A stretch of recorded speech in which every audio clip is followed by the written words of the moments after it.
21 December মুক্তিযোদ্ধা সমাবেশে অংশ নেবেন বেগম খালেদা জিয়া।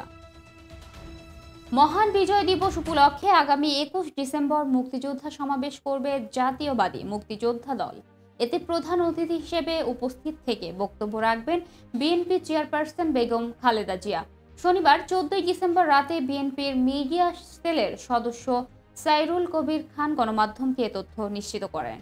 তিনি বলেন, আল্লাহ ম্যাডামকে শারীরিকভাবে সুস্থ রাখলে আগামী শনিবার 21 ডিসেম্বর রাজধানীর চীন মৈত্রী সম্মেলন কেন্দ্রে অনুষ্ঠেয় মুক্তিযোদ্ধা দলের সমাবেশে তিনি যোগ দেবেন।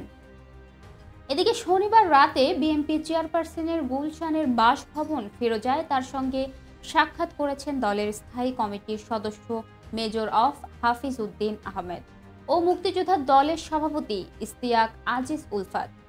এ সময় তারা সমাবেশে প্রধান অতিথি হিসেবে উপস্থিত থাকতে বিএনপির চেয়ারপারসনকে অনুরোধ জানালে তিনি সম্মতি জানান। পরে রাতে ইশতিয়াক আজিজ উলফাত গণমাধ্যমকে জানান, ম্যাডাম বলেছেন তিনি সুস্থ থাকলে 21 ডিসেম্বর সমাবেশে অংশ নেবেন। জানা গেছে, সমাবেশের মাধ্যমে দীর্ঘ 7 বছর পর কোনো সমাবেশে যোগ দেবেন বিএনপির চেয়ারপারসন। এর আগে 2017 সালের 12 নভেম্বর রাজধানীর সোহরাওয়ার্দী উদ্যানে বিপ্লব ও সংহতি দিবসের অনুষ্ঠানে প্রধান অতিথি হিসেবে যোগ দিয়েছিলেন খালেদা জিয়া। প্রসঙ্গত, গত 21 নভেম্বর সশস্ত্র বাহিনী দিবসের সংবর্ধনা অনুষ্ঠানে যোগ দিতে সেনাকুঞ্জে গিয়েছিলেন খালেদা জিয়া।